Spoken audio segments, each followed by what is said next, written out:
Magandang araw mga anak. Kumusta kayo? Nakakasunod po ba sa mga lesson natin?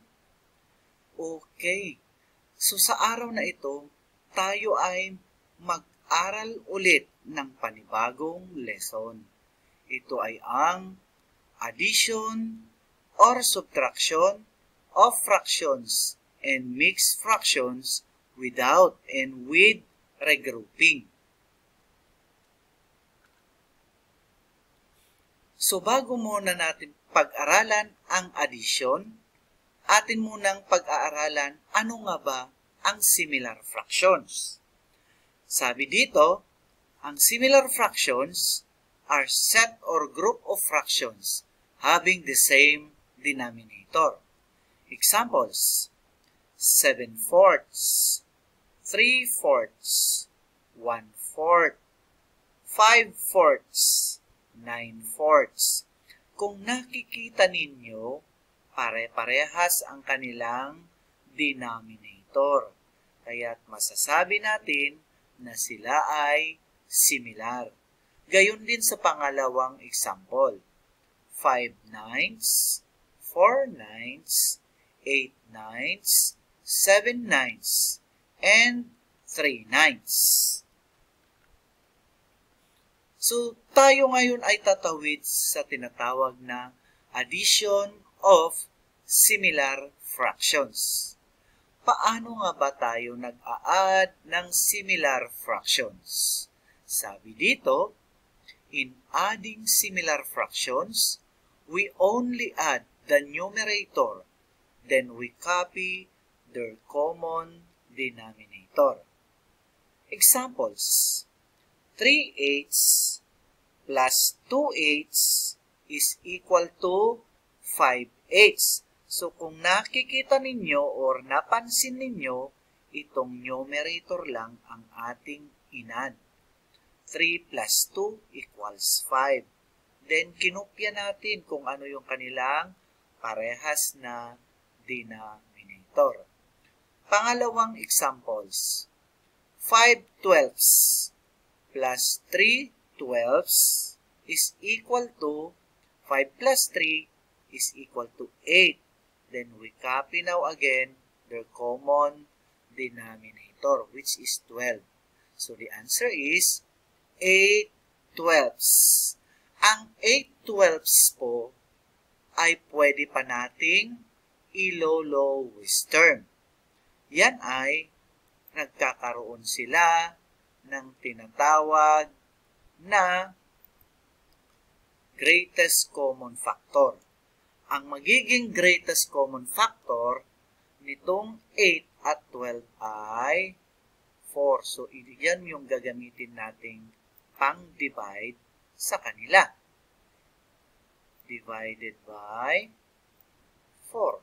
So, 8 divided by 4 is equal to 2.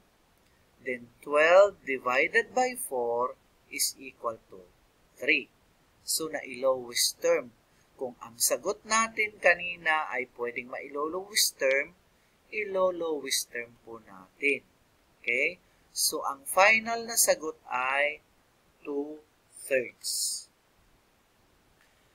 Pangatlong halimbawa, 8/10 plus 5/10 is equal to 13/10. Ang 13/10 ay improper fraction. Hindi na natin ilo-lowest term kasi yan na yung lowest term. Pero, pwede nating i-simplify.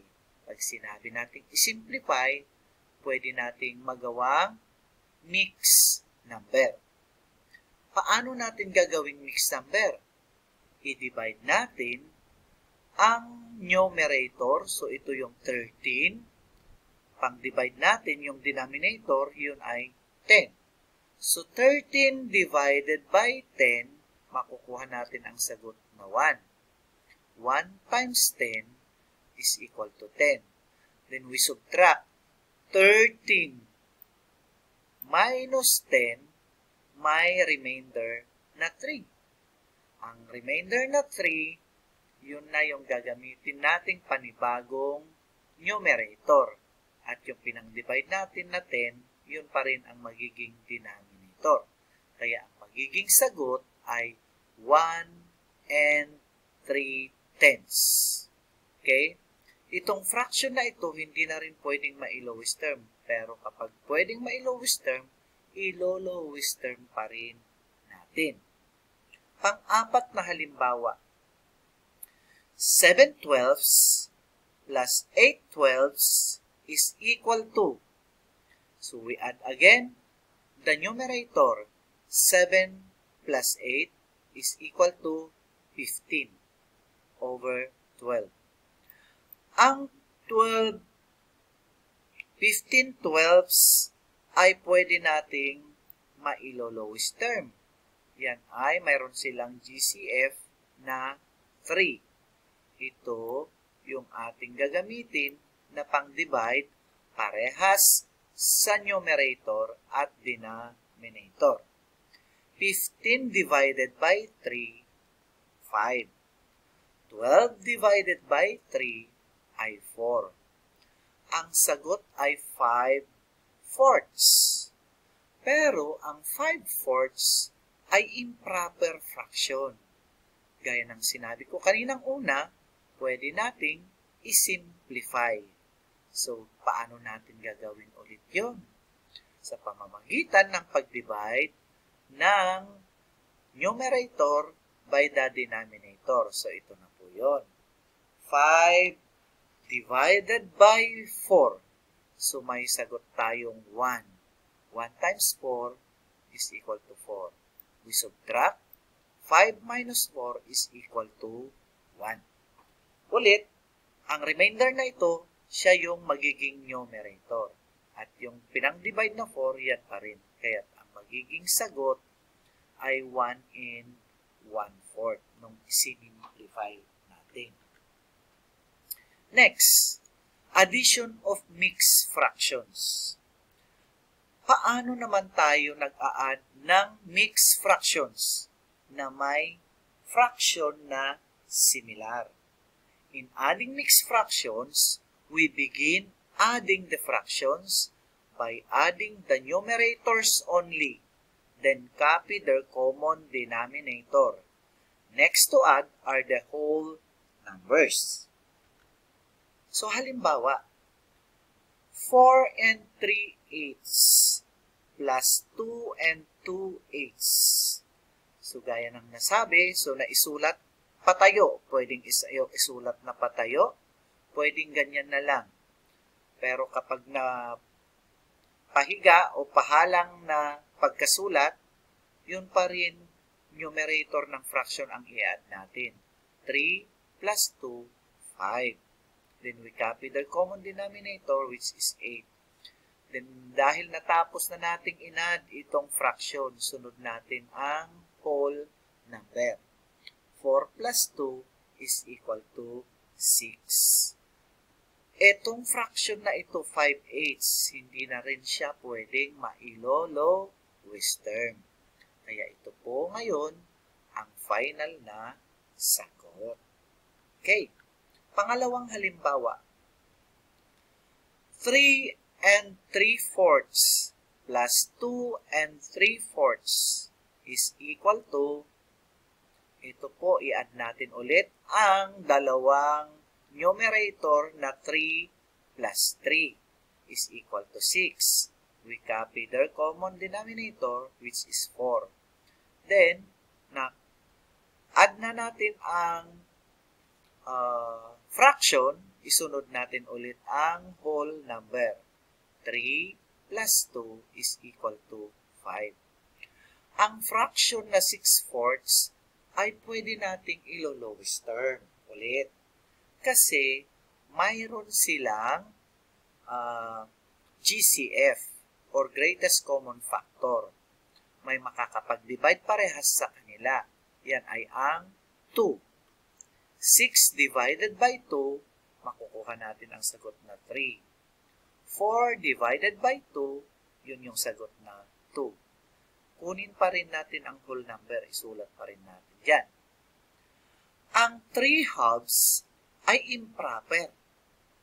Pwede natin ulit ito isi-simplify na maging mixed fraction. So, i-divide natin ulit ang numerator divided by the denominator.